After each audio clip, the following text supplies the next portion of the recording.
Hello everybody, this is Justin from Tame Type 1, and today we're doing another desk video on why I prefer the R-Insulin pens from Walmart over the R-Insulin vial. Now, before I begin, let me just make a quick reminder that the reason I like using R-Insulin is twofold. One, it's great for low-carb meals, for high-protein, low-carb meals, where you're more worried about dealing with the protein than you are with the carbs. And I'll have a video below explaining why low-carb and R-Insulin go hand in hand like mustard on a hot dog. Second reason is because insulin from Walmart is very cheap, especially R-Insulin.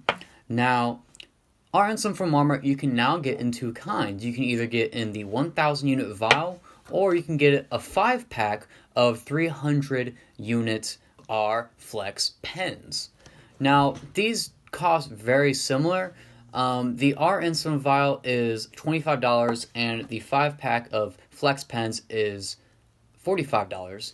That means that unit per unit, the vial is just a little bit cheaper, but there are some heavy conveniences and heavy upsides with the pen that makes me prefer it over getting the vial, and I'll explain a couple of those here today. Now to start, you might notice that a pen filled vial only has 300 units, while the vial itself has 1,000. This matters a lot when you don't use a lot of insulin, because 1,000 units of R will last me a lot longer than a month.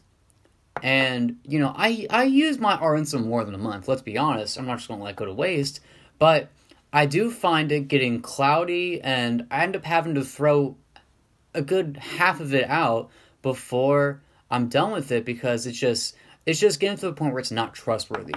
Whereas with the pen fills that only go to 300, I've been able to use the entire pen fill without it getting too cloudy, without it getting suspicious. And that way I don't waste any insulin. I don't have to dispose of old insulin because I'm not using the pen fill long enough for it to get old. That's one nice thing. Another nice thing is, as you might see here, the pen fill has this plastic casing around it. And while trying to carry this whole pen would be inconvenient, it's actually very simple if you can take it out, and you can with this.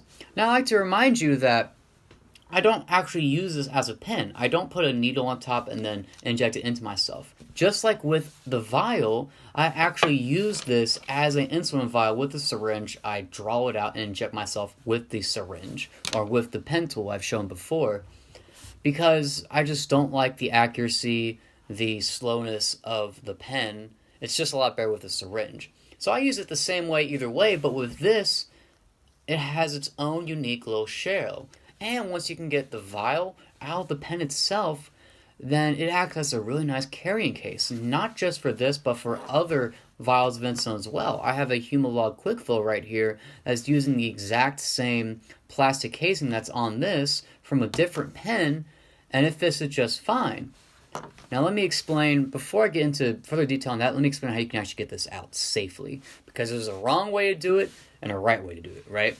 So you want to be able to just sort of bend it out, but you do not want to bend it from the side without the plastic. Let's say I'm gripping the side without the plastic and I bend it up like that or down like that, it's going to break. The vial is going to break, and you're going to have glass in your hands, you're going to have insulin all over the floor, it's going to be a mess.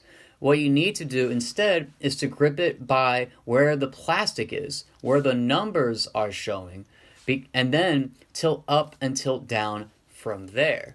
Why? It's because for some reason, the section here inside the pen is a lot stronger than the section here. This can be bent and removed, this cannot. So if you bend it like this or like that, it's going to break. But if you do it gripping this part, you bend like this or that, that's going to work fine. So let me show you how I do this. I just sort of go back and forth with it, loosen it up until it comes out. And remember, you want to do it from the plastic sides and not the window sides, right? You just keep going with it. Be patient with it. You know, you don't want to go too hard too fast, right? But just keep bending, and just like that, it's out. Just like that. And as you can see, some white stuff came out with it. This pen part right here, you don't need to keep, but there's a white part in it that I do want. Right here, you see this? This is going to be the back of the casing here, right there.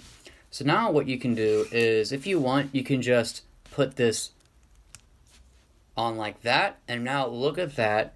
You have your tiny little 300 unit vial with a plastic cover on it, and with this, it gets even better. It gets even better, guys, believe this. You can put one of these orange caps from a syringe on top of it like that, and it stays on there tight. And this way you can protect it, keep it from getting dirty, keep it from getting all nasty, keep it clean. So you basically now have a tiny insulin vial with its own plastic carrying case, and this plastic carrying case will actually protect it from being broken. You know, this is wonderful. You can drop on the floor, and I have numerous times, and wow, guess what? It's not going to break because it has this neat little plastic case around it. That's pretty cool. And not only that, but other Novolin brand pens, the pen fills, you can actually use this same exact plastic case for them too.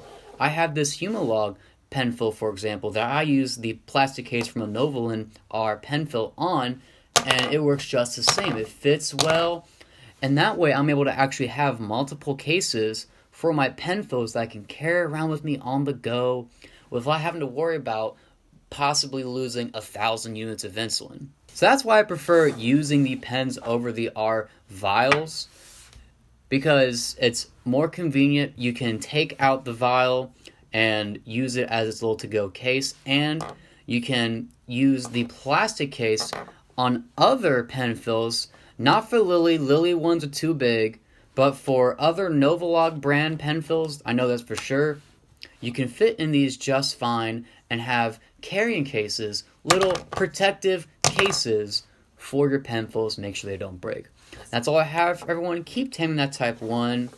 And if you have any other cool tips and tricks you'd like me to talk about, be sure to comment below about them. Hey guys, if you liked the video, be sure to give it a thumbs up, be sure to share it around with your friends and any other diabetic you know, and be sure to subscribe to the channel so that way you can keep updated on the latest videos coming out from Tame Type 1. Be sure also to go on my page, tametype1.com, where you can find more guides, where you can find testimonials, and so much more awesome information on taming type 1 diabetes. Now, along with that, I want you to follow me on all my social platforms across the web, and keep in mind, big tech censorship is getting heavier and heavier against dissent. And as you might know, Tame Type 1 is dissent against the medical establishment dogma. So I'm not sure how long I'm going to be on Facebook and YouTube, my main platforms, but just in case, I need you guys to also follow me on BitChute, on Gab, on Parler, on Telegram, and also on Rumble. So be sure to give me a like and give me a follow on these platforms as well. I'll have them linked below. And that way, no matter what happens, no matter how censorious or technical overlords get, you can keep following me at tametype1.com and keep learning more about what it takes to tame your type 1.